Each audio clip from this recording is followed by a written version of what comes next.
Hola.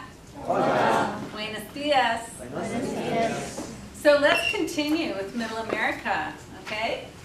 Today, let's focus a little bit on the economic systems of Middle America and also what is known as the Spanish conquest. Okay, so we had already talked about the culture hearth. What's the total culture hearth known as for this area? Mesoamerica. Good. And really it consists of two major groups, right? What are the two major groups? Mayan and Aztec. And Aztec even had a civilization before it known as Toltec. So that was even more ancient than the Aztec civilization. So what country was the Aztec civilization centered upon? Mexico, and especially Mexico City. So right around this area here, nice and cool, high up. We'd already said that really this area is altitudinally zoned as far as people go, and people sometimes like to live up higher where it's cooler, especially the native peoples. So they would be higher up in the Sierra Madres here.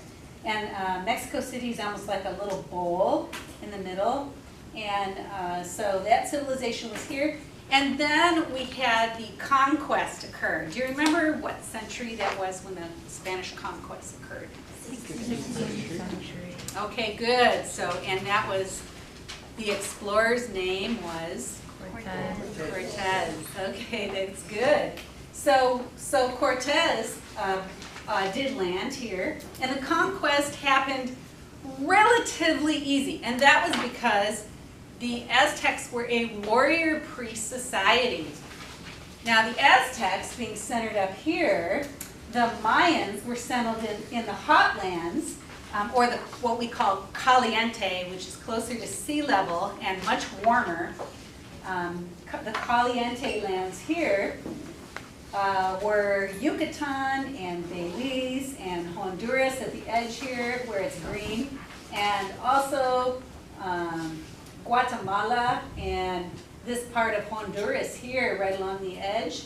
The Mayans had already disappeared from their civilizations. Now it doesn't mean the Mayan people disappeared, and there was that movie Apocalypto that was really well done. It used Mayan people to try to explain how the civilization ended, some of the stressors that must have been upon the civilization. But the Mayan people living in this area, the Aztec people living in this area, so we need to remember the Spanish conquest happened here and was relatively easy to do with very few men and horses because of the warrior priest setup in the society. That means there were the top warriors, the top priests, and king. Once they took the king and the top people, it was relatively easy to conquest the whole society. And that's how the Spanish gained a foothold. So then we talked a little bit as to what occurred, the cultural collision that happened. And while these societies did continue, and culture does continue through the various vehicles that are brought in by people coming in, it is traumatic for the peoples that are there. And this was the case here. There were diseases, plagues, diseases because they hadn't been introduced to the European diseases brought over by the Spanish. They had no immunity to it. Also, what's lesser known is the change in the way of life. So we had a lot of deforestation occur, and whereas people really lived in the village system and had already their religion and their setup and their clan system already set up, intricately set up, and then the Spanish came in, Spanish were abhorred the sacrifices that were going on. And sacrifice was a part of the culture from early on, but it wasn't the terrible stepping up in sacrifices that occurred right around the time of the Spanish conquest.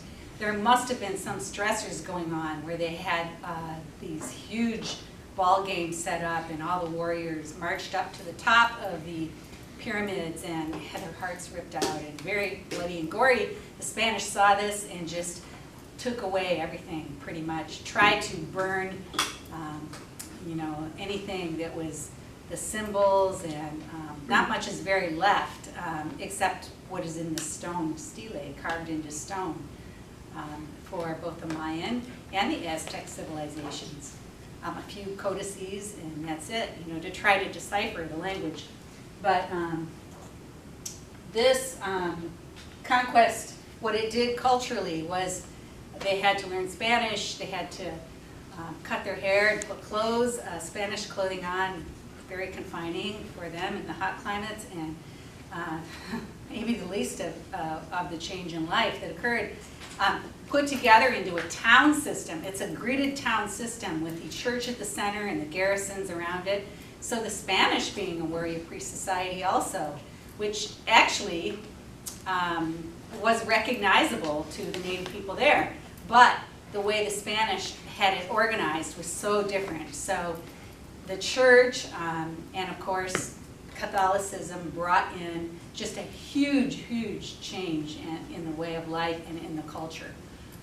But also the foods. And you can imagine the delicate systems which were based on you know, the cocoa, the turkeys, the squashes, and the beans, and the corn that was there already, and then the animals brought in, and lots of meat, and then you know, bread, and lots of refined foods, and sugar, and so this is a very big change from the ground up in the culture, and also how they live. So putting them into a town system also is very different. So that disrupts the system, the social system that was already in place. So the huge changes, and even clearing all the lands for building the houses. You know, wood for briquettes and for cooking. Just huge deforestation going on.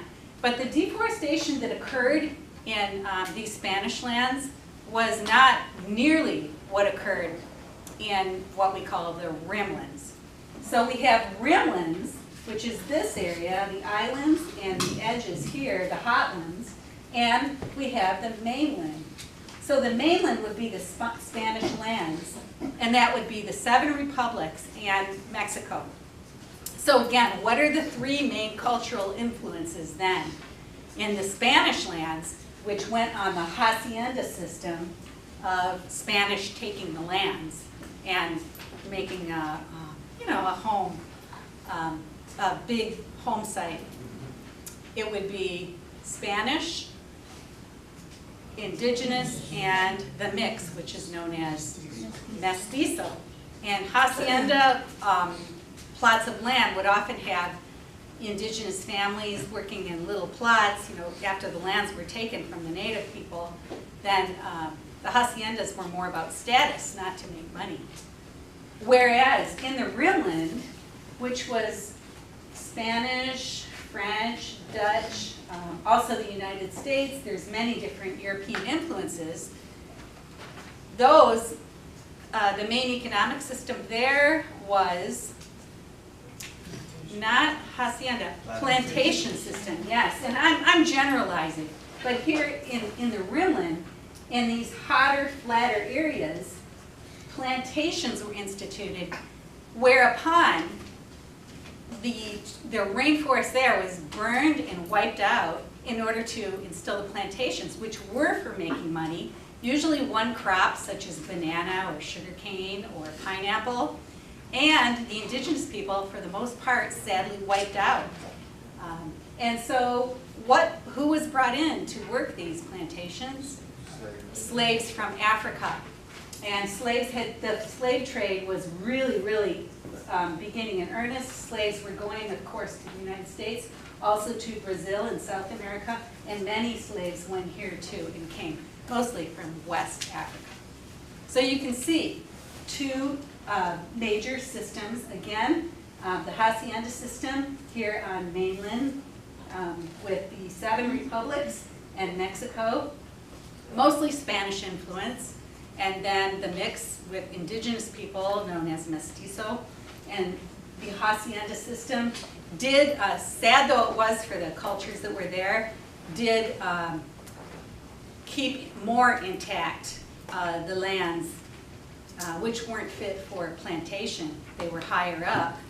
And then here, where plantations did just pretty much erase the foliage and the indigenous societies that were there. I'm not saying there aren't any indigenous societies left. I believe there's some Carib, small areas where there are still Arawak and Carib peoples, but for the most part, many were wiped out at that point. Okay, we'll talk more about it. Thank you. Have a nice day.